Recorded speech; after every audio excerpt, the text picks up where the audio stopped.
Did you know that there's a bill threatening your right to vote that has already passed the House?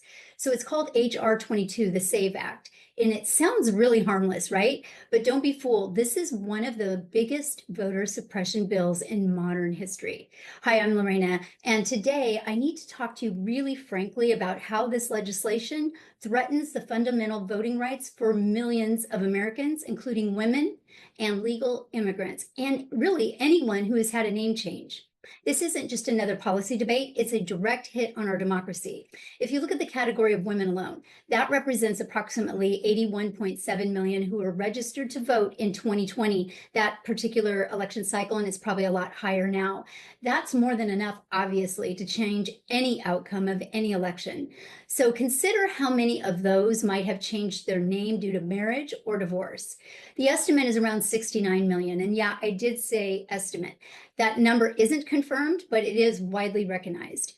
And it doesn't stop there. Many legal immigrants who are legal voters face even stiffer barriers because retrieving a birth certificate from abroad can take months or years and could be financially prohibitive to many. So that's another factor. This effectively locks out millions more from the voting booth. This is the reality we're facing today. And it's not just numbers, it's people's lives. Their voices are being silenced. And why all this talk about passports or birth certificates? Well, it's common knowledge that proving your citizenship is a requirement, obviously, for voter registration, as it should be. However, if your last name on your ID differs from what's on the ballot, so you got married, divorced, and you go to the ballot box, they will now require additional proof. So let's say you're in the process of changing your name and you have copies and receipts of everything. Unfortunately, that's not enough. You'd be out of luck. How many of you have an up-to-date copy of your passport? An expired one won't count. Or imagine losing your birth certificate in a move or a natural disaster and not having time to obtain a certified copy, not a photocopy, a certified copy. Again, you'd be out of luck. Do you see where this is going? Here's where it gets concerning.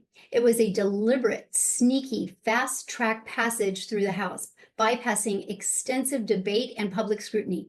This tactic limited the opportunity for opposition. People didn't know about it. So allowing the bill to pass with very, very minimal resistance. And that's why I feel like you need to know. We cannot let this stand. And here's what you can do to help turn the tide. Call your senators, demand they vote no on the SAVE Act.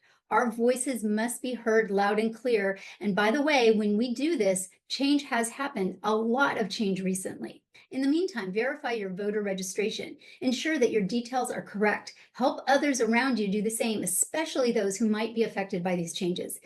Additionally, the SAVE Act contains ambiguous language that could cause complications if your address on your ID differs from your voter registration. So that's just another added element and probably puts more millions and even men in this mix. And in this environment, if you thought, oh, this will never happen, it probably already has.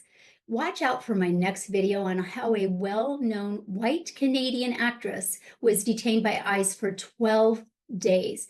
You'll want to subscribe to be sure to get notified when that video drops. It's a very, very powerful video. So back on this topic, please educate and empower others. Most people don't know that this bill exists. The SAVE Act. How many of you heard of it? So spread the word far and wide. Use social media, community gatherings, anywhere you can make an impact. Point to this video, share my video. If you don't like my video, there's others on this topic. Share a video that's near and dear to your heart and make sure you get the word out. The more people know, the stronger we stand.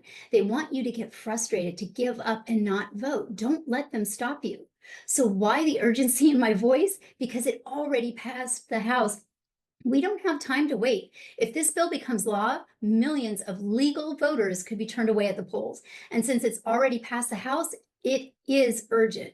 This is more than politics. It's about protecting our right to vote and the integrity of our democracy. So will you join me in this fight? If not for you, will you stand up for someone you care about?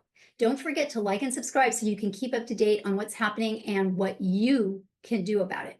And be sure to pick up all my bonuses in the description below. As always, get the facts, stay strong, and take action. Ciao for now.